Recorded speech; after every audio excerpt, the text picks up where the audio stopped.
Everything I've said is true. It's real. Dinosaur fossils? I'd like to put those here to test our faith. That damn lie, I saw him with my own eye. Did IQs just drop sharply while I was away? We did illusions, man. None of it is true. Anointed! This is mass madness, you maniacs.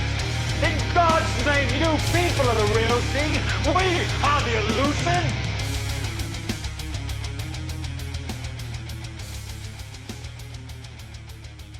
Duane, welcome back, my friend. Welcome to you too, and glad to be here. Glad Hell you yeah, could man. make it. I know it's late Likewise. back there in the east, 9 o'clock just now, so I appreciate you being here. And Man, we were in contact with Andy Gerard earlier today too, so it looks like he's going to be joining us for maybe not tonight, but for the rest of the series. Yeah, we'll see He how gets it back goes. from his vacation, so that's really exciting news. Yeah, he might even, he said he could possibly join us tonight. You never know. Right. Yep. But either way, he'll be with us at some point. I'm still just passing around this live link to anybody that might wanna join or at least come and listen to us talk. But Yes. We are hoping for some people to drop in and contribute in the chat.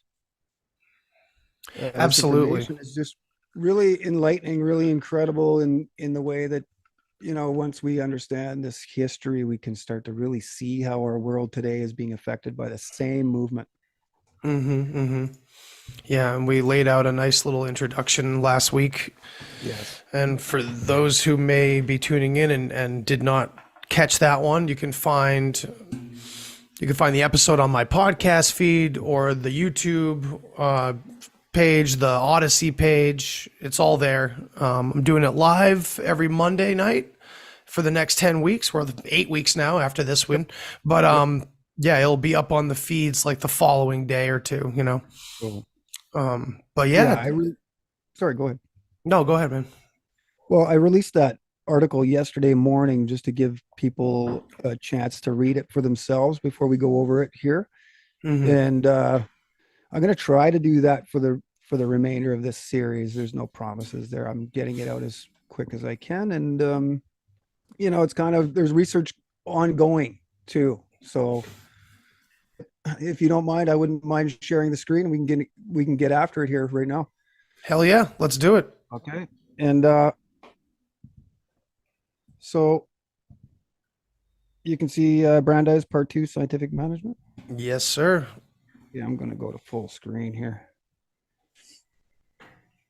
So hopefully some people have sort of dived into this and familiarized themselves with some of the names and people, places, and things, because all of this will come back around. We will start to see patterns in the way that Brandeis behaves.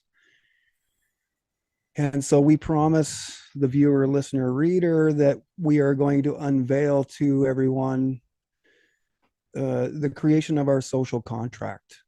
And it is only just in the last month or so that we've discovered this aspect to Brandeis. We knew that he was influential,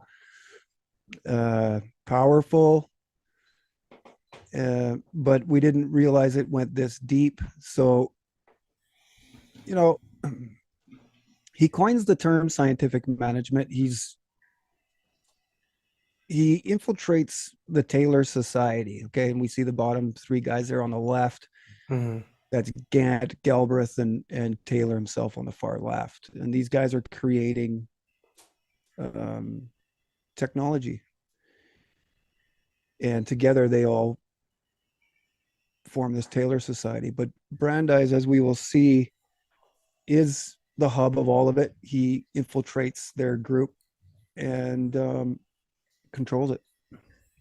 So was it kind of a pure, positive force before Brandeis comes in, or was it just? Yes, that's we're going to get into that, Andy. That is a great question, because what we start to see is there's degrees to which they all agree on the means they all kind of agree on the ends and what it should look like, but how they get there is highly contested. And Taylor dies not long after he publishes his principles of scientific management. Brandeis becomes the face of it. Mm-hmm. And same with Robert Grosvenor Valentine, who was really the founder of industrial relations. They both pass away really shortly after they, gift the world this technology. So from initial readings, I'm seeing that both Taylor and Grosvenor Valentine were looking at trying to honestly create an agreement between the worker and the employee that the employee would accept. Now, this is obviously, Brandeis is a central hub, but there's 100 people here involved. I mean, the efficiency movement itself is massive. It's an aspect of the progressive movement itself. So this is all under the guise of efficiency. Okay. And so, and efficiency, preparedness, these are two words that we are hearing today even. Okay. So in order to tell this story, Andy, we have to talk about the National Consumers League first. So Wilson found the judicial outlook of Louis Brandeis, a Harvard Law School professor, highly congenial. Brandeis was the author of the historic Brandeis Brief, which ushered in a whole new phase of constitutional law based more on sociological than legal interpretation.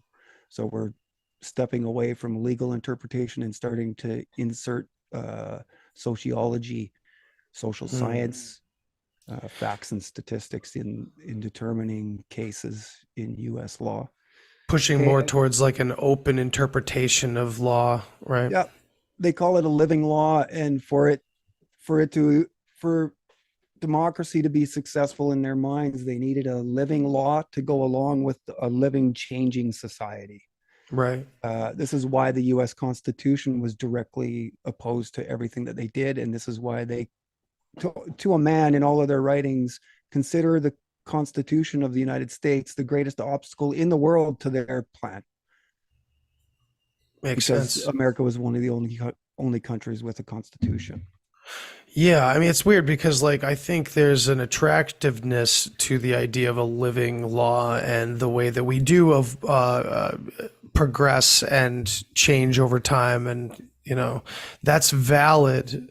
But at the same time, I think there are core, well, I mean, we're not going to get into natural law and all that, but there are core tenets that I think our Declaration of Independence and things like that, the Constitution kind of embody that go far beyond a single nation or a single time period. And I think that's why it's so abhorrent to these controllers and the people that wish to control society, because they are timeless natural laws almost. Yeah, and we do get into natural law right in the conclusion. Okay, great.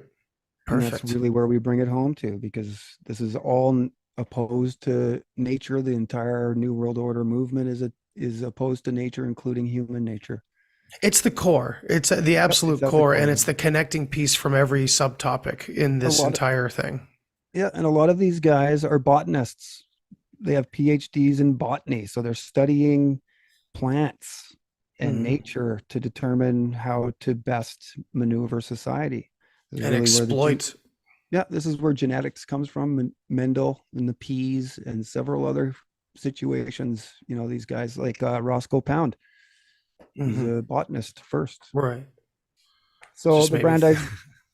Sorry, just a total sidetrack. Maybe think of Terence McKenna, Mr. Botanist, ethnobotanist. So there you go. That's like the newer version of it all, for certain, because they are still searching through nature for the magic mushroom, or the answer to enlightenment, or as the CIA looked at the mushroom as a truth serum, or one of those things. So a way to control yet again and manipulate. It's all about that.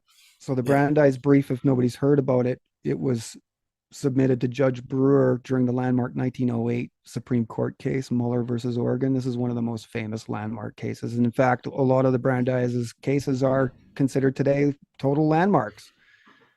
So the court was considering the constitutionality of limiting women's working hours. Brandeis hired by the National Consumers League to counsel in behalf of the state of Oregon. So Brandeis and Frankfurt are both counseling on behalf of the government.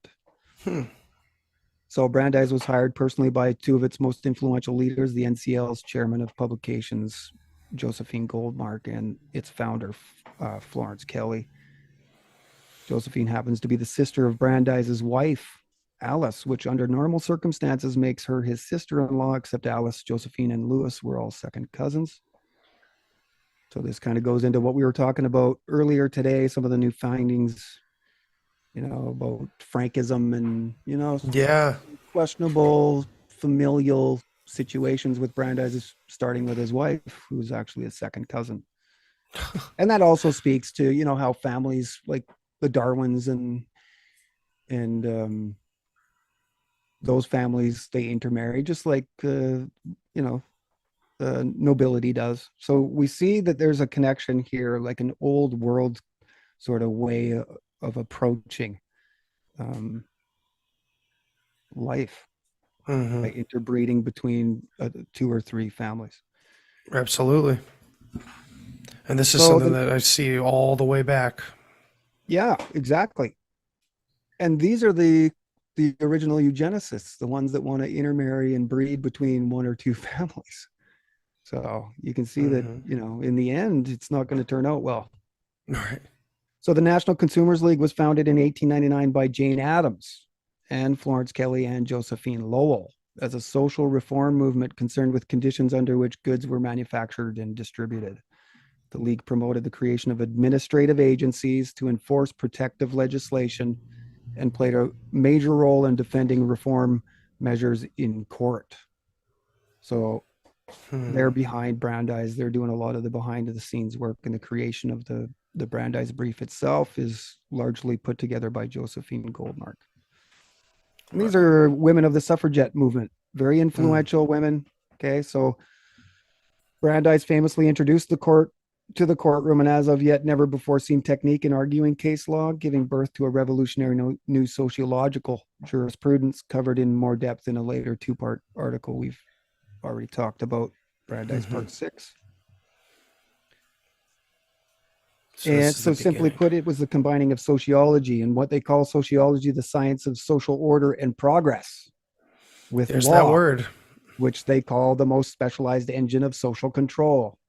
So here's the insertion of the scientific expert into U.S. law. We're talking about the rise of the expert. Well, they had to go into every aspect of our life, and the administrative state that Brandeis helps create, that we talked about in Part 1, is the foundations, and now they're starting to accent it with other systems of control. And what is more influential in the control of society than law? right? This is why they call it the most specialized engine of social control. And these are the sociologists that are working with Roscoe Pound out of the University of Nebraska that we will get into. This is fascinating. That's like pretty much the origin right there of the expert. Yeah, Brandeis is the guy. This idea of the expert goes way back, right? I mean, Romans had experts, and they had their own versions of people that they figured knew best. Oh yeah, we have the adepts, version. Absolutely. This is the new it's like the secret societies. Those who were even allowed to read were the religious oligarchs and the adepts. So So the law, an underappreciated aspect of the social control of society, despite it being the most obvious. Having already spoken of Brandeis's influence on Wilson and the executive branch of the U.S. government in Brandeis Part 1, we now tell of the events that led to Brandeis's transformation of the judicial and legislative branches. Right? So there's only 3 branches, and he's infiltrating all 3. So it's a top-down situation. And so he's in the ear of Wilson, affecting the executive branch. Just it's total actual radical reformation. Just it's straight out of the Prussian Reformation, and but it's also clandestine. Sure. Because the whole thing is done secretly because even 100 years later, we're surprised to know that a Supreme Court justice created Israel, or was the Right. architect of the new freedom, or was the coiner of the term scientific management. You know, he's an incredible figure. He And really if you're is. ever looking for what they're hiding behind the gates, Uh-oh. Uh-oh. What's hiding behind the gates? the progressive movement. They don't want you knowing about the American progressive movement. It's still going on today. They are still building back better right now under Biden. And Hillary Clinton was a progressive too. You look at the logo with the H and the arrow from left to right. That's what that means. Yeah, So the meeting at Brandeis' you cut Sorry? out right after you said what's hiding behind the gates. Boom, you got cut off, and it caught that up. serious? And yeah, dude, it was like perfect timing. But I think everyone heard it once you caught up. It you mentioned the progressive movement itself. Yeah. Okay. So This is, it was they are interesting. the gates are being kept. Absolutely, no one talks about the progressive movement. We talk about No. communism all Yeah. the time, but we And don't really talk about the roots of this. yeah, and I would say that the primary figure that they're trying to hide is this guy. I thought Lippmann, his fellow House of Truth member there, was influential in being the founder of modern journalism, but this Right. guy takes the cake. Yeah, well, I mean, this is uncovering a whole nother side to the situation. We see now how these two characters, Walter Lippmann and Louis Brandeis, work together in tandem so well as from the House of Truth. Yeah. Well, Walter Lippmann provides the philosophy, right? Mm, The Great Society, the industrial democracy. right. And well, actually, Lippmann provides the philosophy through the Great Society, and the Fabians, Sidney Webb, provides the same sort of view through their book, The Industrial Democracy. But Brandeis is using the term industrial democracy throughout all of this. I haven't seen him use Lippmann's term, although they're the same thing. They mean the same Right. thing. It's sort of, they're going to be a slight different variation of each other. We talked about this earlier about the means and the ends, but the ends is the same. They still want a society governed by the technical scientific expert. It's just how they want to get there is what they really differ on. Wow. So the meeting at Brandeis' Boston home between he and the founders of the NCL marks the beginning of a legislative altering relationship that would last at least another decade. Once Brandeis was confirmed as a justice of the Supreme Court, his responsibilities as legal counsel to the NCL were taken over by his young protege, Felix Frankfurter. Now, there's a lot with Frankfurter too, but we're going to just keep moving because we do eventually get there. So Josephine Goldmark describes the nascent moments of the Brandeis brief. And I've got a picture there overlooking the Charles River from the Brandeis home. On November 14th, 1907, Florence Kelly and I were actors in a little scene, which, though of course we did not realize it then, marked a turning point in American social and legal history. We had come to Boston to see my brother-in-law. It doesn't say second cousin. No, it does not. Then a practicing attorney in Boston, and we sat in the back library of his home on a little street called Otis Place. We had come to ask Mr. Brandeis to appear in the Supreme Court of the United States to defend the Oregon 10-hour law for women, attacked as unconstitutional under the 14th Amendment. Brandeis looked thoughtfully out over the Charles River and accepted. Thus began a collaboration between Mr. Brandeis and the Consumers League, which gave a revolutionary new direction to judicial thinking.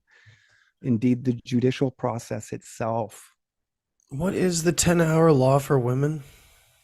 Well, it started from a laundry company, and the guy was asking women there to work longer than 10 hours. And so okay. in this progressive social reform environment that was going on in the early 1900s, they were taking all of these little instances and using them to create circumstances of which they could change legislation. Now, that was the one major thing that they knew that, I mean, this was the purpose of the NCL, was legislative change. Okay, so they're affecting the legislative branches of the American government when we're doing Interesting. because of course he looks like a total hero for doing something Yes. for championing something like this, and this Right. is a theme we run into constantly with this situation where they're hiding behind little acts of valor, which in turn are we kind of talking about like a slippery slope? Is that what we're talking about here, or is it? I'm just It's a trying little to. bit of that. And it's Okay. also in the way that um, they framed the conversation. It actually over time uh, did harm to the women's liberation movement at the time That's okay. because That's of the way that it was presenting them. And, we see the same things happening here today. right. Um, uh, Oh, yeah, they love hiding behind vulnerable groups of people, acting as their champions, and then yeah, ruining them in the long run. yes. I don't think that the BLM movement in the long run is a good thing for the black population of No, America, right? It's absolutely not. destructive. No. Flooding And the well, tent. unless you're talking about the people running Black Lives Matter who have like 6 houses now Right. and millions of Right. dollars in The stock socialists, options. the Right, the socialists socialists. that aren't supposed Yeah. to own anything. Right, the practicing socialists. Correct. Yeah. Unreal. So she continues.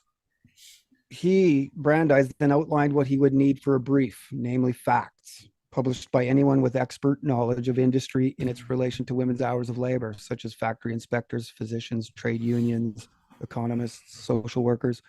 If I could return to Boston within a fortnight with such printed matter sufficiently authoritative to pass muster, we would then work up the materials in the form of a brief. So Josephine Goldmark's work as a reformer in the progressive era did much to redesign the American social contract. Now, I believe that's the Jewish Women's Library or Archive. It says that. The Jewish Women's Archive, Josephine Goldmark. There's a link at the bottom if you want to go read that article yourself. But I found Excellent. that quite fascinating that they are also stating the same things that we are, that she's a major influence on creating our modern American social contract. Right. So the It's Brandeis all brief there. set the method of argument for other landmark minimum hour cases in 1909, 1912, and 1914, as well as minimum wage cases in 1913 and 1914. Brandeis was assisted greatly in the collection of material by Josephine Goldmark and the NCL, and the entire scheme heavily funded by Dorothy Payne Whitney, the Russell Sage Foundation, and the Fabian Society. A series of groundbreaking cases in which Brandeis was counsel, one by way of scientific expert opinion, set the foundation for a new scientific philosophy of law for the 20th century. Wow. So you can see how they're using landmark cases. This is really the Bernaysian way of creating circumstances. Yeah. And there's some major things going on at this time too. The Triangle Shirtwaist Fire, the Ludlow massacres in 1914, the Homestead strike in 1892. This is what they called the labor wars. I mean, the workers were not going into the factories willingly. They were literally drawing arms. And, Right. There's famous stories of the Rockefellers with the National, what are they called? The National Guard. They bring in the National Guard into Ludlow, Colorado, and shoot at the workers, their wives and their kids, killing a bunch of people. So I think we talked about that on another episode. But I there's a remember that lot of now. these things going on. I mean, what they're doing is they're especially the mining industries, they're starting to gather all of the necessary metals, non-ferrous, ferrous metals that are going to be needed to create war material and ships. And so they're trying to make these workers in these newly discovered mines, work as long as they can in dangerous conditions. And the workers are revolting en masse. And so in one of these cases, they just they pointed guns at them and threw them on a train and shipped them to Mexico and dropped them off in the middle of nowhere. These are true stories of what was happening with labor when they were balking at the idea of being scientifically managed. So today, we wake to the alarm clock and it's largely normalized, but there were wars fought over this. So consisting of over 100 pages of sociological data, Brandeis' brief devoted only 2 pages to legal argument, largely due to the efforts of Brandeis working with Goldmark, Kelly, and the National Consumers League. At the height of the progressive era, we see the pioneering moments of arguing in this U.S. case law using facts and statistics, 2 things susceptible to a wide array of subjective opinion. Boom. That's the heart of it right there. Yeah. Just creating subjectivity, right? The last thing they want is any form of objectivity. So by Shout getting out, the law. shout out to all the people watching, by the way. We got 10 people watching right Awesome. now. Hey, everybody. Thank you for being here. Yeah, thank you. And if there's any questions anybody has along the way, feel free to just to ask. We'll Yeah. deal with it. Throw it in the chat, please. What up, So- Dana? Thanks for being here. So by getting law to change with a progressive society, they created a new living law steered by social science research data, turning the feedback loop into a social reform perpetual motion machine.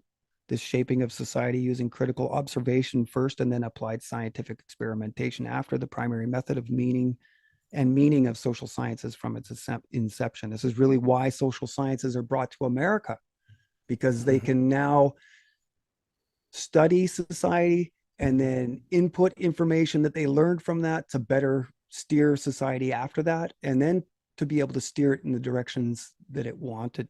So we're going all the way back to our Future Perfect episodes. Yes. Here, cybernetic and government.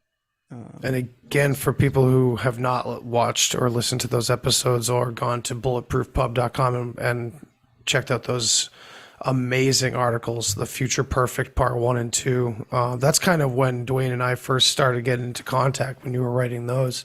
Yep. That was and very they kind of lay important. down the foundation too of this. Knowing those will help you understand all of this. Yeah, absolutely. And it's not super complicated. It is kind of complicated to first grasp it, but once you do, you really just see it everywhere. It's like one of those 3D movies, or those 3D pictures that we used to get in the 90s.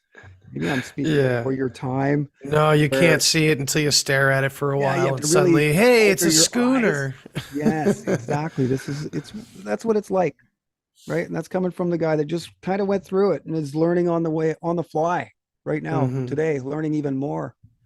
Hell yeah, man. From you too. Yeah, I mean, I guess we'll shout that out to the listeners and the viewers too, that if you haven't seen him, whether you appreciate some of his other crazier work or not, like the work that Robert Sepper is doing on some of these similar areas of interest. He put out a very interesting video just the other day. So yeah, go check that out. And he's trying to open the gates of hell, he says, with the next one. So I think we're doing something similar with this series right here. I do think so. I do. So here's another key phrase I took out of one of the books here, that Miss Goldmark states that the Brandeis brief in the Mueller case, reprinted together with Judge Brewer's opinion, was in great demand from law schools and universities, as well as from labor unions and libraries. Gone was the deadening weight of legal precedent. Wow. That should be on a t-shirt. Yeah. So they get rid of legal precedent and replace it really with the sociological precedent.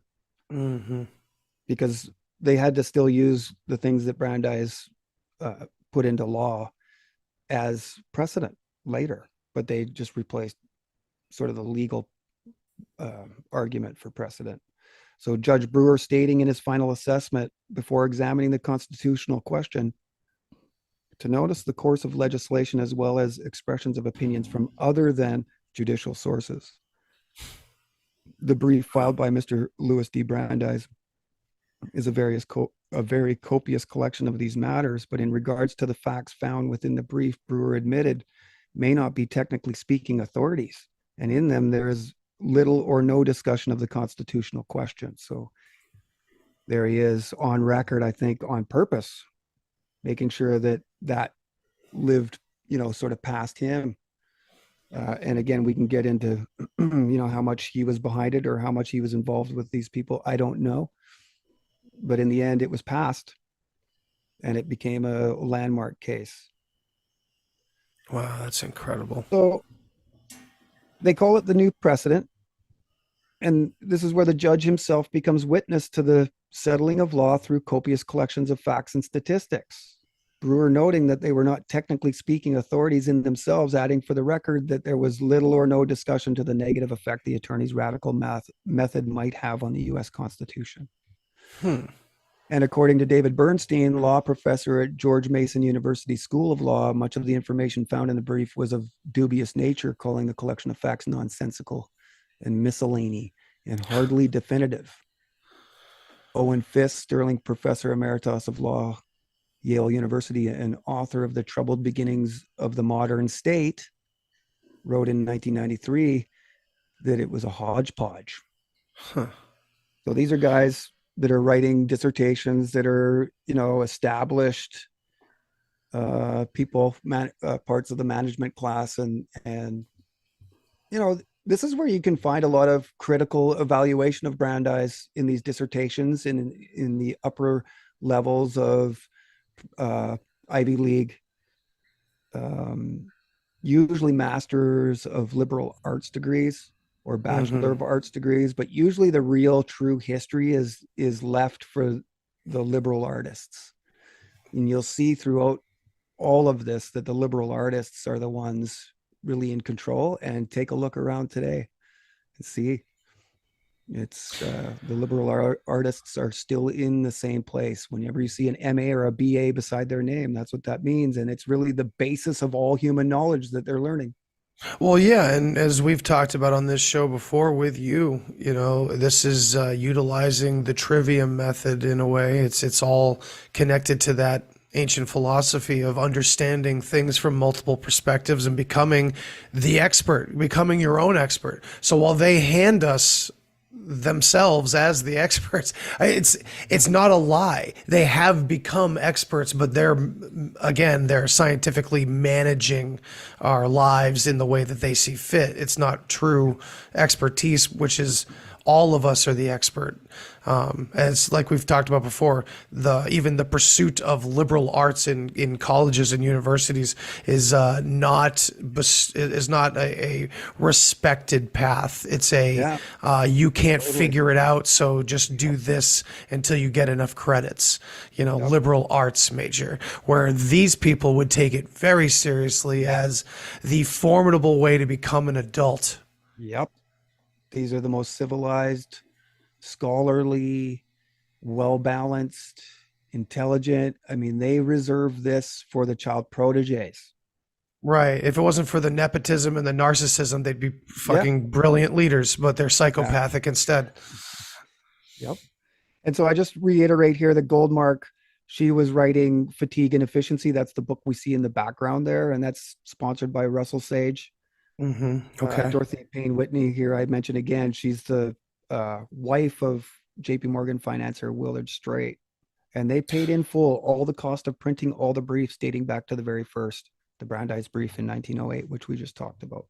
So all of those art cases and a ton of other things, those groups are funding the publishing, creation, all of that. They're pouring money in. Before we scroll up too far, I just want to throw this in here. This symbol, this Russell Sage Foundation symbol. We were looking at this last night. Dude, the two pillars, and I know my boy, shout out to New York Patriot. If he's probably not watching, but somebody tell him about this, because I don't know about you, but I'm seeing little bees. Yep. Am I seeing a hornet's nest? No, because this bees. is extremely esoteric. There are bees on a honeycomb, dude. Yeah, dude. Whew. I mean, I'm sure people could tear this whole image apart a lot further than what I'm saying, but we've got stars, specifically 8 stars or 9 stars. I don't know. Yeah, there's lots so of much interesting symbology there. Yeah, a lot of symbology, but the bees really stuck out to me. Yeah. And it wraps into so much metaphor about the same things we're talking about. This hive, exactly what the hive mind mentality. Look at what it says around the circle. Improvement of social and living conditions. For the improvement of social and living conditions, Russell Sage Foundation. That is exactly what they're doing. And there is a secret society that is really based, their logo is based on the bee. It's not coming to me now, but I know that there is. Yeah, there I think that absolutely that's what they're is. Well, saying. They're this is trying to also, create, it gets all the way back into Hermeticism. So, right. Yeah, yeah, totally. We go deep into history with all of this. All of these people are, they all go back way into history through familial connections absolutely. Oh, to yeah. times where they only have paintings of people, you know what I mean? Like 100, 200, and 300 years ago. and interesting stories. Yeah, And they absolutely. all born out of, going to the same schools Hmm. and all progressive, even before there was a progressive era. These are progressive, radical, liberalist, you know. So yeah, that Yep. is a very interesting logo. That's why I wanted to put it there. And I didn't even really notice until last night that it was a bunch of bees. And my wife and I were sitting here putting it together. And it's a very interesting. I mean, it tells you a lot. And this would be like a Sopian language, or like you say, the esoteric sort of angle, the unspoken language Yeah. that is going on that most won't understand, but many, especially the initiated, do.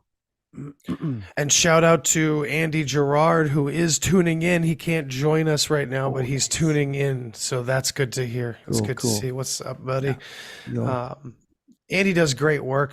For those who aren't familiar, his Go Within to Get Out channel on yep, YouTube, I believe. Yeah, yep. he's got a great channel over there. He does a lot of activism in our direction. You know, he's out there in the streets. You know, hasn't had to do it in a while, hopefully, but yeah, Yeah. he'll be on this series. Probably the next episode. Yeah, we're really looking forward to his opinion on all of this. Absolutely. So just want everybody to remember here about the relationship with Whitney and Straight and JP Morgan. And they founded the New Republic. And this No, is no, no, Brandeis, no, no. Lippman, Crowley, and Frankfurter again. And then so other progressive magazines were American Magazine, Collier's, Cosmopolitan, McClure's, Muncie's, and The Independent. Those are very well known, but they're all progressives. And so these magazines sold for 10 or 15 cents a copy instead of the 25 or 35 cents charged by the older magazines. So you can see that they're trying to placate to the poor and needy, or to the less affluent, and Yeah. they're all in on this plan together. We see it again at the Paris Peace Conference after this to instill the institute or the international rule of law. Really, it's progressive era writ large in Paris. So first we see it done domestically in Wilson's first term, and then internationally, creating, the American century after That's that. so crazy. I'm seeing that all the time these days. Like whenever like I just heard something about tax returns this year, something about some big check that the government's considering giving out to anyone with a kid. And I'm like, yeah, that would help me. But at the same time, like, ugh, this is just getting closer and closer to like some sort of universal basic Yeah. income sort of Yeah. situation, Yeah. just We are selling it to seeing, us. Like, ain't the government nasty? Like, don't yep. you want free money from the government? It's just this whole slippery fucking slope. Yeah. And really, statism is a religion Yeah, in many especially when so many ways, people right? depend on it for real, actual, tangible survival, Yeah. you know? It's Yeah. so awful. But Yeah. anyway, I digress. And The that's the Taylor, welfare just state. That's the yeah, welfare state. And exactly. we get into the creation of it too. And Bingo. Brandeis is there. The So heroes, right? yeah, here's a quote from Scientific Management. This is Louis Brandeis, Scientific Management and the Railroads. So this is Louis Brandeis' own words. Scientific management demands preparedness. The results attained through scientific management depend on universal preparedness. The same preparedness is invoked for industry, which is secured to Prussia in her victory over France. Now, that basically confirms everything that we've been saying, that a lot of this technology, a lot of the ideas are coming from Prussia, straight out of the Prussian Reformation of 1806 to 1812. The answer to the loss to Napoleon, right? So this goes Wow. legitimately way back. This is so nuts. And as we go on, you'll see that everybody studies in Prussia first. Like we Mhm. talked about Louis Brandeis' childhood, he goes there and does his 2 years of study as a kid still, whereas most guys go post grad. They'll either graduate Harvard or Yale or one of these places, and then they get shipped off to Leipzig, Göttingen, or one of these Prussian German universities to learn specific knowledge that isn't actually provided at American universities. It's just at that point now where it's burgeoning. These are the men that bring it to America, but they have to get their PhDs first at Leipzig, Right. you know, and this is where sociology comes from too. This is the founding of sociology, psychology, psychiatry, philosophy. You know, basically our entire society comes from this Prussian Reformation of a, you know, and what it is the scientifically governed society. It's funny how little. And it's the efficient preparedness movement. It really is. Yeah. And it's funny how it all stems from Prussia, and Prussia is one of the least kind of like popularly, publicly talked about areas and cultures in modern history. Yeah. And what they represent and what they were and what they became. And just one quick interesting point, and I think I've told you this before, I've talked to you about this, how a group that is in like completely intertwined and labeled as Nazi and is tied to the Third Reich, which is the Thule Society, Thule. That society existed since 1806, and way, way, way before the Third Reich or any sort of principles related to the Third Reich. And what's interesting is that it was constantly being snuffed out and destroyed by Prussians, by the Prussian forces. I don't know much about it, and I want to learn more, because the Thule, quote unquote, society was like the 107th name that this group had, because it kept having to go underground because of Prussian forces destroying it over and over and disbanding it. So, and we know that, of course, in the light of World War II and the public perception of it, the only real information we have about the Thule Society is related to occult magic and you know, the superior white Aryan race and all that kind of crazy talk. But the connections are very curious when we get into, well, gee, where was it people trying to figure out their own histories? Was it more so something like that? Because that's what it starts to look like more than anything else. Not trying to sympathize with Hitler or Himmler or any of that shit, you know, but So anyway, 1806 is the year that Johann Gottlieb Fichte addresses the German nation. And this is how about that year that they really start to establish the idea of efficiency and preparedness. The education system gets created there, where they snuff out free will in the soil before the student or before the plant even sees the sunshine. And so it's a well-documented historical fact that education system was borrowed and brought over with very little variation by the founders of American education. Kind of makes Grant, Granville Stanley Hall, you know, names, Edward Everett. These are huge names in the creation of American education. Kind of makes Operation Paperclip look like part 2. Right. And that's a great point, because that is exactly what we're seeing. It's the same as the executive committee that we talked about that brought over the scholars in aid, you know, that were in Germany fleeing the Nazi regime. Same as the Exiliterator. Right. So it's unreal. Peter Jennings, people can find it on YouTube, and they did a series on the ABC News, and it was called The Century. And in one of those episodes, they said, and I quote it here, what many argue today is the most important ism of the 20th century. And that was Taylorism. So Taylorism, through efficiency and preparedness, it really infiltrates every aspect of our lives, the scientific management We can see the middle manager, micromanagement, all these kind of terms comes out of this. Yeah, tailored, like literally the word Yeah. tailored. Yeah, tailored lives. It's known today as Taylorism. Nobody says the principles of scientific management. It's just generally known as Taylorism, and it's, you know, anybody in that field recognizes Taylor as a major founder. So Taylor's major contribution towards our present day industrial democracy largely goes unnoticed by a disinterested public until now. Taylorism, as it is known today, was a revolutionary new approach to workshop efficiency. Taylorism driving the efficiency movement that introduced to the world entirely new concepts like organized labor, industrial management, industrial relations, and scientific management. So these guys also start to create organized labor, which we get into too. This keeps and reminding me of, have you ever heard of I'm sure you have, you've heard of the company town, right? That concept. Yeah, this reminds me of some of that and what a failure that was too. Right. It's kind of the micromanaged future we see developing.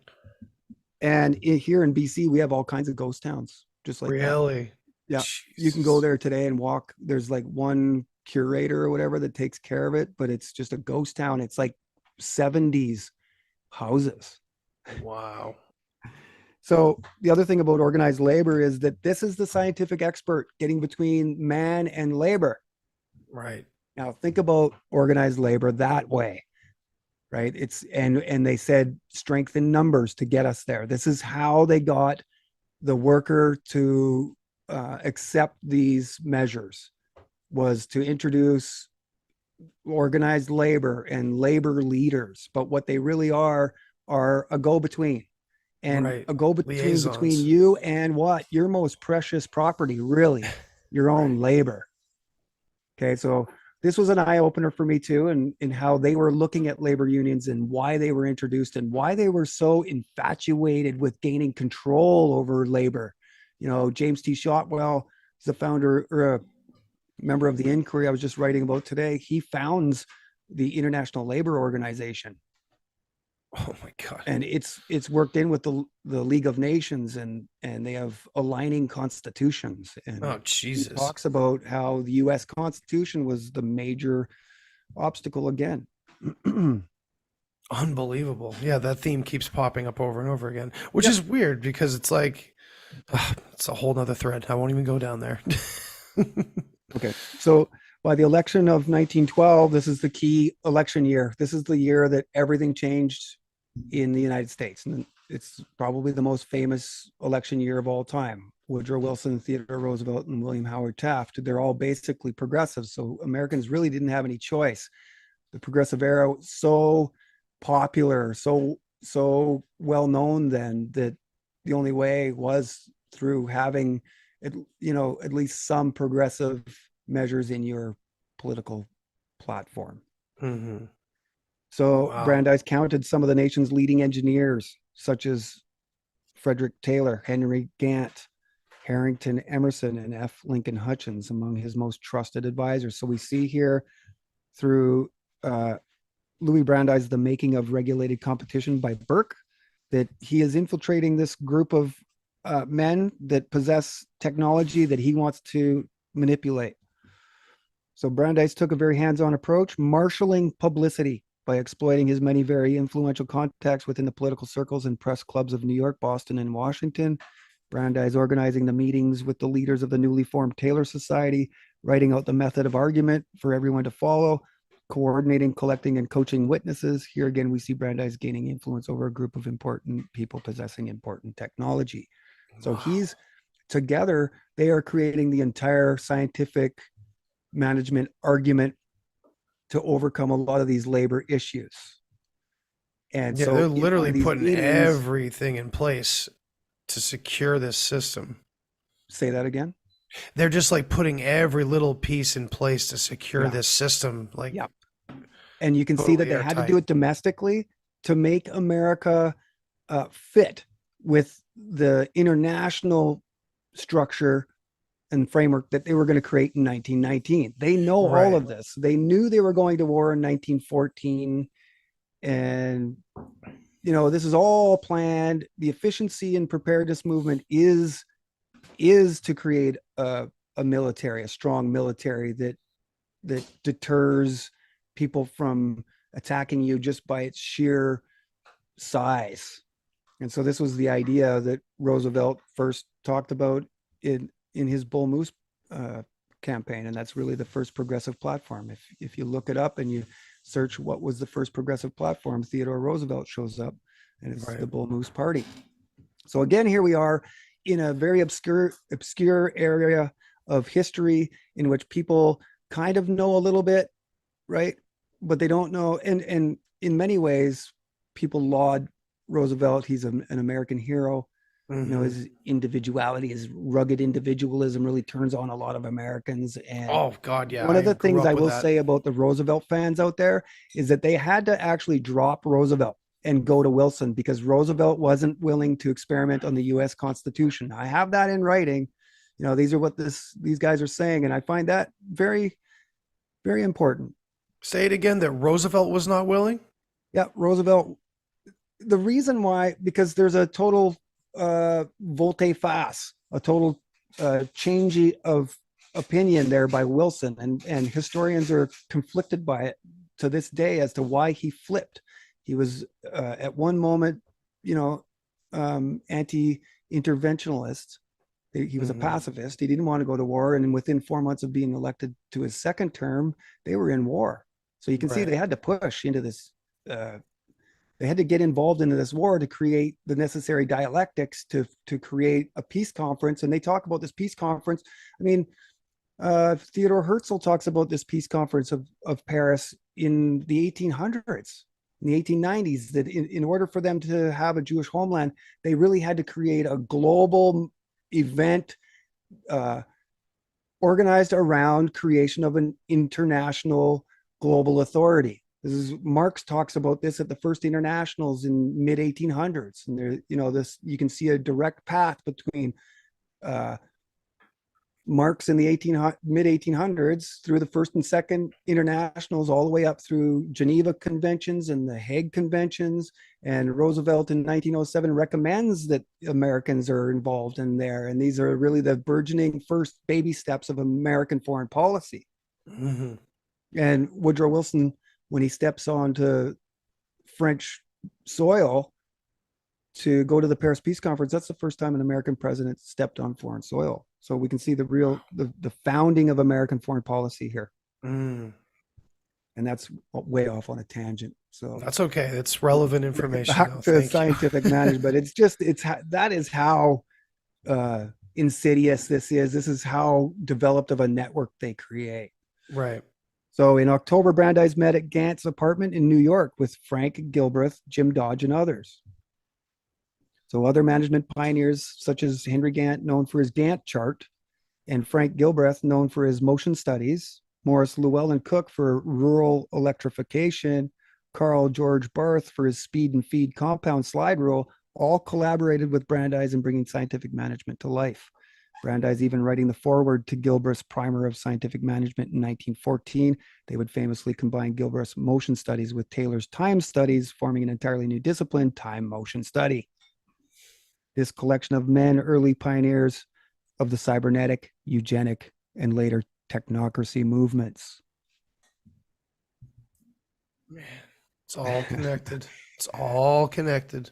Yeah, and so Taylor to Brandeis, in a letter here, please let me congratulate you most warmly upon the masterly way in which you marshaled your forces and presented your testimony, and also upon the publicity which your testimony has received and the interest by the papers all over the country. This is the birth of scientific management and Brandeis, both of them really. I mean, Brandeis to this point was known as the people's attorney, but this really supplants him. There's 20 other attorneys involved in all of this. He just naturally rises to the top and takes control of it all. Interesting. So the large stumbling block was presented to the labor unions, an agreement the workers would accept. Nearly to a man, labor revolted at the thought of being scientifically micromanaged. Labor was ready Okay, so here's a great quote here to wrap your head around this. Labor was readily able to understand and agree with Brandeis that employers would, without involving large capital expenditure, gain greater productivity from labor, reduced labor costs, more efficient use of plant and equipment, lower interests and taxes, less depreciation charges, reduced stock of raw and processed materials, and lessened strain on credit. However, they could not understand or agree with Brandeis as to what employees would gain from scientific management. So he's just saying, yeah, I can see all the ways that a corporation is going to benefit from this and lowered labor costs and all of these things. But exactly where is it that the employers are going to benefit from that, or the employees are going to benefit? And still to this day, we can see there's no shared, um, employees and employers don't really share in profit or leisure. The worker still to this day, 100 years later, is really pushed to the maximum, and this ideal noble lie that they create that if you participate with us and get it involved in this partnership, you will share in the profit and accumulate more leisure time. Now, this is really where Robert Grosvenor Valentine and Taylor was a 50% cooperative. And so that kind of sort of conflicts with the way that Brandeis and his guys wanted to go. So I'm not saying that they were murdered to get him out of the way, but I'm seeing some pretty interesting things worked out for Brandeis. They certainly did. And that quote you just read was really, like, if anyone's just looking for a quote that really encapsulates the idea that the future we have been building and the future our parents and our grandparents have been unknowingly building isn't really a future at all. It's more of just a machine. We've literally just been helping create a massive machine in some way or another. You look at this scientific management process that has clearly, this isn't just some pipe dream we're reading about here. This is literally the current world we are literally walking into or being walked into right as we speak over the last few years and into the next couple. Well, I would say that we can trace the World Economic Forum's motivations and goals all the way back to this, and absolutely, further back, especially the people, the specific people involved. I mean, we have Klaus Schwab's father right off the bat is involved with the Nazis, right, directly in a very profound way. Yeah, and there is so much of that. Yeah, and these guys' fathers are involved. Brandeis' father, we talked about in part 1. He shows up in America as a scout with a House of Rothschild agent riding shotgun. Right. So there's it's intent. Always been the nepotism angle. Yep. And so in studying the resistance of organized labor to scientific management, Valentine came to see that the objection lay not so much in the thing itself as in the fact that it was introduced by the employer and for his own advantage. So Valentine is the founder of industrial relations. It's his plan that everybody goes with. He has the idea that, hey, make it more of a 50-50 thing and accent the advantages that you want to have for the employer. We want it to be a mutually beneficial relationship. And so that obviously doesn't go with the greater, grander sort of scheme here. Right. When we go back into history like we are, we know that this is about social control of the individual. So you can see where they had to be either moved out of the way or brought into the fold. And, this is where we get into subjectivity. Who knows, really? All I know is that Robert Grosvenor Valentine died at the dinner room table of Delmonico's in New York, and Felix Frankfurter was right across the table from him. And they tried to rush him to the hospital, but he died. So, and, I think I've said this before, that Frankfurter basically took over after Valentine passed away. He was the spokesperson for the family. Oh, how convenient. So the substitute of machinery for unaided human labor was the great industrial achievement of the 19th century. The new achievement to which Dr. Taylor points the way consists in elevating human labor itself to a higher plane of efficiency and of earning power. Henry R. Town is one of these guys in the Taylor Society. He's a president of the American Society of Mechanical Engineers. And that, I think it was before they created it. I think that's where they, from where the Taylor Society comes from, is this American Society of Mechanical Engineers. Oh, okay. So that's him writing in Shop Management 1910. So what they do, and this is Brandeis' idea, is they create this protocol of peace. Interesting use of the word protocol here. Okay. Yep. Just like the covenant of the League of Nations, we see some clues in the language. Right. So the protocol of peace is this agreement, this 50-50 sort of idea between the employer and employee. Right. So Brandeis described the protocol system as a large step toward industrial democracy, but of course only a step. There he is quoting, in his quote, stating the two words industrial democracy. That gets important later. Okay. Because, this is the Fabian. Sidney Webb wrote Industrial Democracy in 1902. Lippmann's hanging out at the House of Truth. Brandeis is hanging out at the House of Truth with Lippmann, who is a Fabian Society member. Same with Harold Lasky. They're both Fabian Society members. So we can see that, they're all collaborating here. So eventually came the Protocol of Peace, a revolutionary new industry-wide labor standard, bringing together Valentine's industrial relations with Taylor's principles of scientific management, forming Sidney Webb's industrial democracy. It was the long-anticipated partnership between capital and labor, a sort of syndicalism of shared responsibility and shared compensation. The labor unions and their leaders were looked at as the scientific entering wedge between man and his own labor. New York City was the proving ground, and the Lower East Side became their laboratory. It was in many ways the domestication of the human being. So this is New York, because of the triangle shirt fire. Have you heard of that? I've heard of it. Can you go? Okay, can you elaborate? The manufacturers locked all of the doors of a high rise in New York where it was they were making garments, and it was largely a women's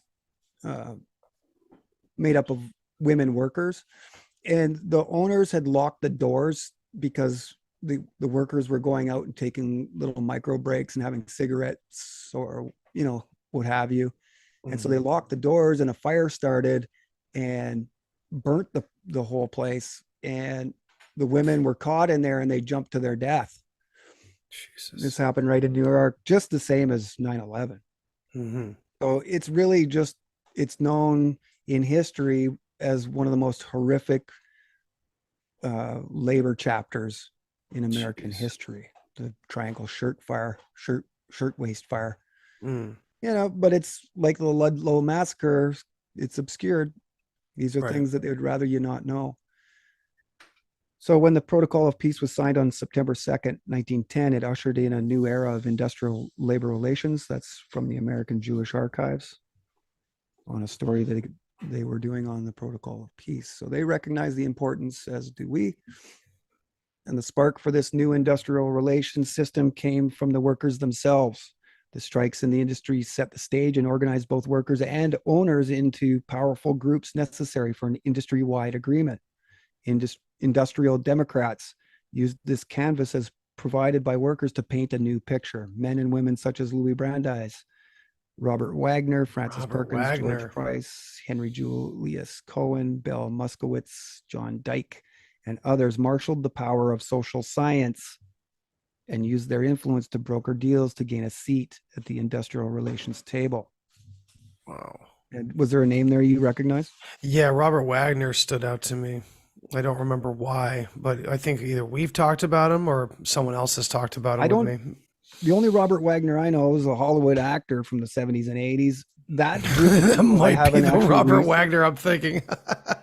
And Robert Wagner involved in his own conspiracy with the death of that female actress. Oh shit! Off the coast of LA.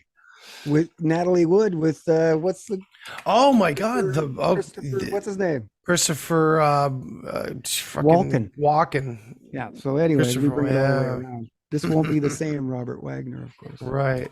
That's the only one I know. So we've provided here the best primary sources we can. These are actual letters being sent between everybody, showing that there's major communication going on between Brandeis, Taylor Brandeis, Taylor and Gant and everybody else. This is a collective, concerted effort by this group to instill scientific management. They all will benefit large from this, right? So the Gantt chart, for those that don't know, is the chart that's used today in every single construction site you ever walk onto. And it breaks down all of the sub trades and puts it all into a time aspect in which things flow more efficiently, and you can have trades come in at the right times. And so all of this, the slide rule, the compound slide rule, all of these things, the motion studies combined with the time studies, this is all very relevant to today.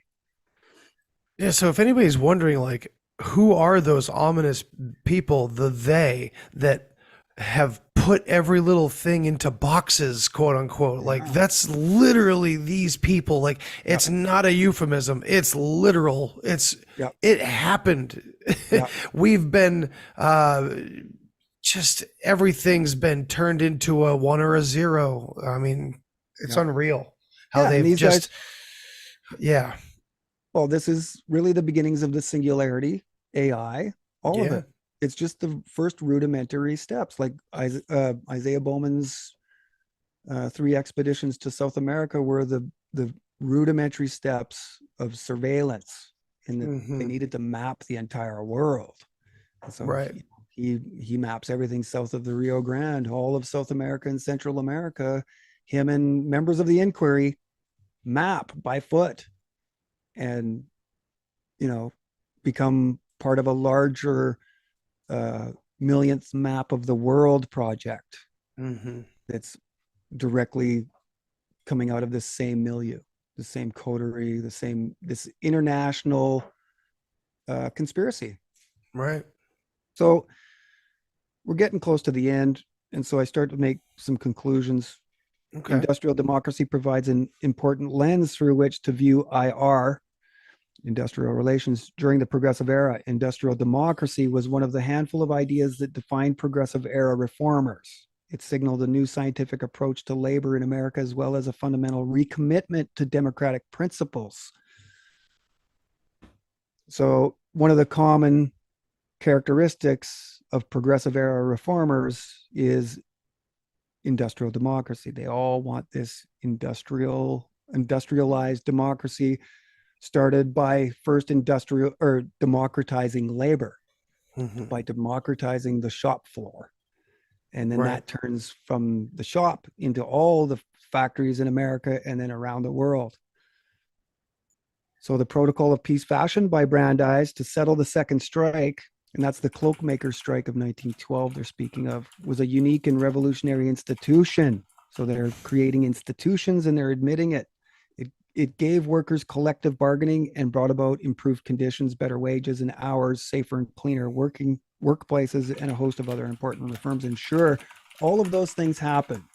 Just like they do today, they'll provide enough for you to believe in what they're doing, but we can clearly see 100 years later, where we're at. So we can either blame Brandeis or say that he tried to set it up in the way that we would really like, and somehow it got co-opted and switched. But I don't know. His ties early on that we went over in the last episode kind of debunk the latter explanation. The former is much more, the fact that this is all just tied in, and we can just continuously go further and further back in time to see more primitive, more simple roots to whatever this plan has become over the past couple hundred years. And honestly, those kinds of viewpoints only come from somebody that hasn't looked deeply enough into it and doesn't understand who Brandeis was as a man. So the cloakmakers strike of 1910, to use Samuel Gomper's apt phrase. And Samuel Gomper was the head of the AFL during this time, American Federation of Labor. Mm-hmm.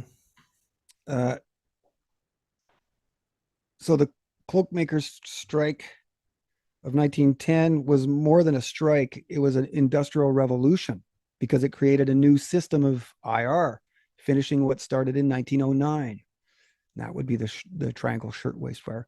The signing of the protocol as the contract that ended the strike was called, as historian Louis Levine has noted, ushered in a new period of constructive experimentation in collective bargaining. This is where we get collective bargaining from. Benjamin Stolberg, another earlier historian of the Union, believed that the Protocol of Peace marked a decisive turning point, in part because its basic idea was later copied by the other needle trades, and in time its influence spread throughout American industry. So there we are, just confirming what we're saying. And this is generally just the consensus that Brandeis is the one that's there creating the Protocol of Peace. This becomes the answer to bring workers and employees together, enough at least to get them into the factory and all of that. So here we talk make about them fight for it. Yeah. The Haymarket Affair of 1886, the Homestead Strike of 1892, the Uprising of 20,000 of 1909, the Triangle Shirtwaist Fire of 1911, the Cloakmakers Strike of 1910, the 1913 Phelps Dodge mining explosion, which I mentioned earlier, the 1914 Ludlow Massacre, which we mentioned, were just some among many high-profile labor wars that erupted out of the Industrial Revolution and all served as a catalyst for radical reform of industry relations. Now, they are all part of the Great Revolt in the US. This is what it's called. It coincided with the Great Unrest in Britain and the Great Labor Revolt in Canada. My God. Jesus, it's like the new normal. Yep. It's all you happening. Can see that it's coordinated it's it around the world. Yeah, it's just a problem reaction solution. Yeah. And so this also emphasizes what we say about the principles of scientific management, in that it immediately gets translated into nearly every language on earth. And Lenin, Trotsky, Stalin, Mao, Mao, a former Yale graduate, by the way, they are using the technology found in the scientific management, and they are imposing it on their own populations. Wow. You can see it there, especially in the West, right? And it all coincides, because no matter what country you're in there in the West, they are trying to impose control over you, take you away from, the farmland and being your own authority. Bingo. Right? Embracing your own individuality. The idea of being your own expert is the most laughed at thing, especially over the past few years, right? And I can see why, because I just put out an episode a couple days ago about the non-questioning, no discernment insanity that floats through the quote-unquote truth community. I get it. Yep. I do think that there's an angle there that needs to be talked about. But the idea that we cannot become the expert of our own lives, we cannot become this trivium-based expert, is bullshit. It's the people that run off with wild beliefs are not a good example. That is more of an example of the deprivation of this education that that has been lorded over us instead of given to us. And I will say that is why we do what we do. Damn right. We want to be a source for people that say, I've had enough of this bullshit. I don't know who to believe. I can't prove any of this. None of it is beneficial to me in my own personal life. Well, they come here and they start to see how it actually was put together. They can see through our investigation that these things really did happen. Like you mentioned about 10 minutes ago, that, the New World Order is not a conspiracy theory. This is how it went down. And we are only in part 2, and we're going to further get into this, and it's going to reach, levels that are just going to blow you away. And so when we talk about the social contract, this is really one of the major ones, right? Was to make us all employers of the factory owners. So defenders of it and patriots towards it, Yeah. So as you could imagine, workers revolted at the idea of such control measures we find normal today. They saw no advantage to their being managed scientifically. Right. They It saw was so only in the new. scheme what we witness is undeniably true today, that the worker was never meant to share in either profit or leisure. The manufacturer exploited the human being to its own advantage, and today we bear witness to a system ridding itself of labor entirely, as was the plan from the beginning. Brandeis helped force into reality an entirely new promise of American life. The progressive plan pushed through, sparing no expense, the breaking of the American spirit in the name of efficiency and preparedness. So Herbert Crowley, one of the founders of the progressive movement, he writes the manifesto that all progressives follow. And what's the title? Promise of American Life.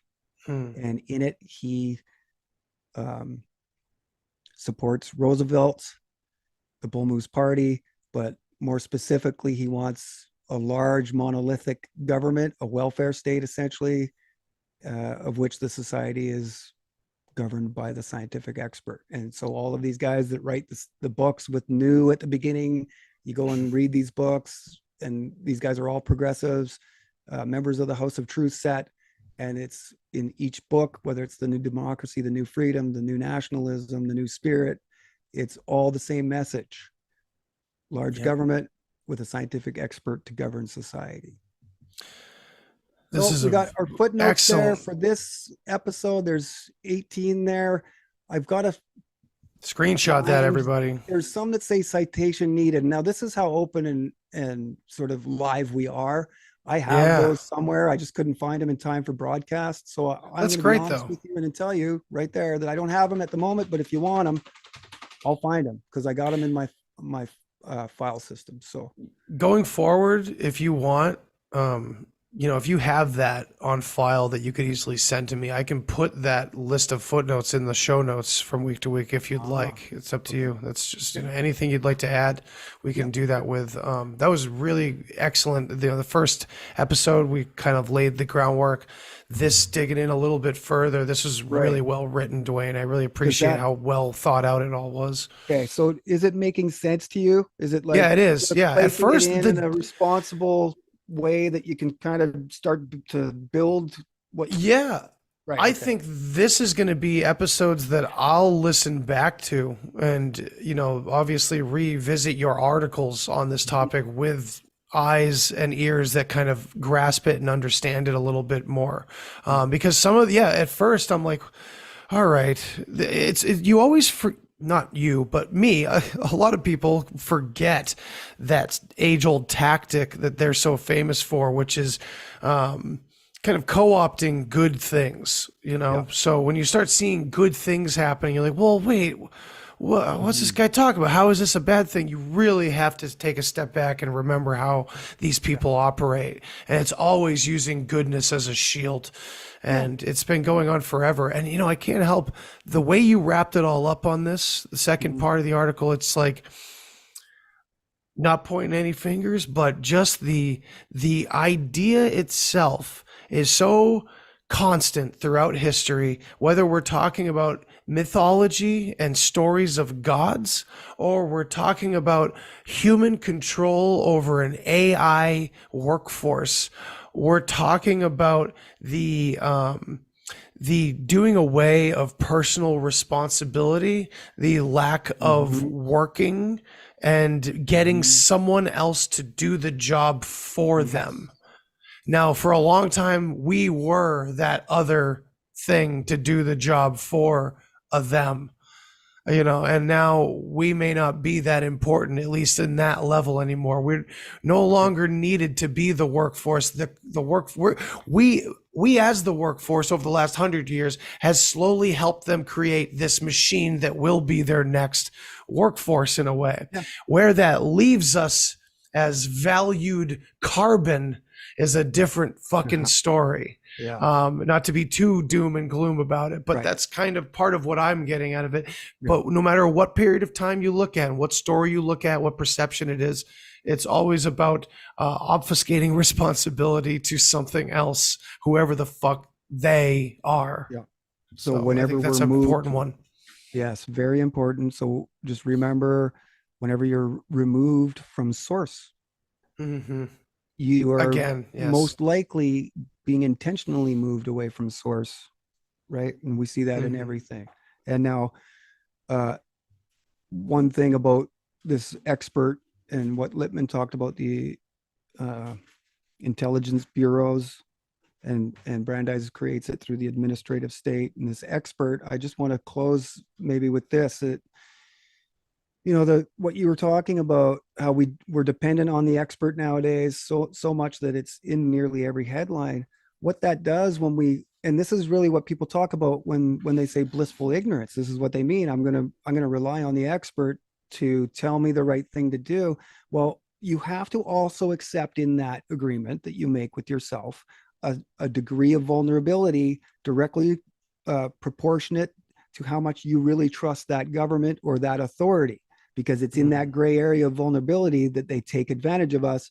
And that is one of the patterns, one of the most important patterns to recognize that throughout history, and you can see it easily today.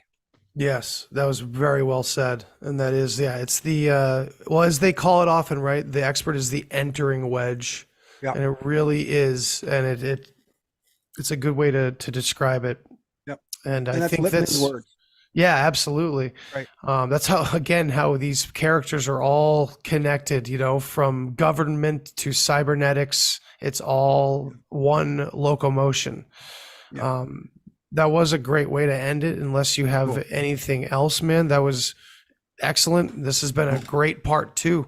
Just under Really an looking hour. forward to the next one. Yeah, we're keeping them pretty concise too, and that Yeah. is out of consideration of the viewer, reader, listener, and us. We want to try to prove too that we're going to create content that is fairly easy to consume and quick, and that's why I broke it up into 10 parts, and we go over each one. And literally, I am now reading things to people, which is okay because it keeps it concise.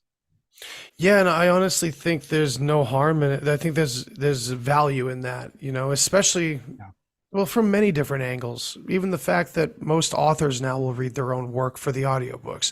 The Yeah. fact that you're Yep. dictating this with me to others, I think that's important, because you can put your inflection into things that others may not when they're reading through it. And that's an important part of it. The sidetracks or the little tangents we've gone on are kind of purposeful and meaningful in that way. Yeah, So, it keeps us focused, helps yeah, us from absolutely. going off on tangents, Right. and Yeah. Big make it time. linear and as easy to understand as we can. So I appreciate everybody that's still sticking with us, if there is anybody, and is. I look forward to providing part 3 for you guys next Monday night. I'm really looking forward to it. Hell yeah. And I believe we'll have our buddy Andy Gerard with us Yeah. next week. on. Hopefully, if he's just tuning in next week, so be it. Yep. But yeah, please, everybody, spread the word. The next 7 weeks, we're going to be doing this again. And this episode, if you didn't miss it, don't worry, it'll be out on the feed soon. I'll have it up on YouTube probably tomorrow or the next day. If it's, it should be saved on there anyway. But I don't know how live works yet entirely. It's still, we're just playing with it. But I'm glad that we decided to do it for this series, And all right, everybody. Well, Duane, again, thank you Andy. so much for being here. Thank you. And everybody watching and listening, appreciate you. And we'll catch you later. Human sacrifice, dogs and cats living together. That's hysteria. Enough, I get the point. You have meddled with the primal forces of nature. And you will atone. What do we know? What do we know? If I know what we know, then I can tell you what we know, and if someone else knows, okay?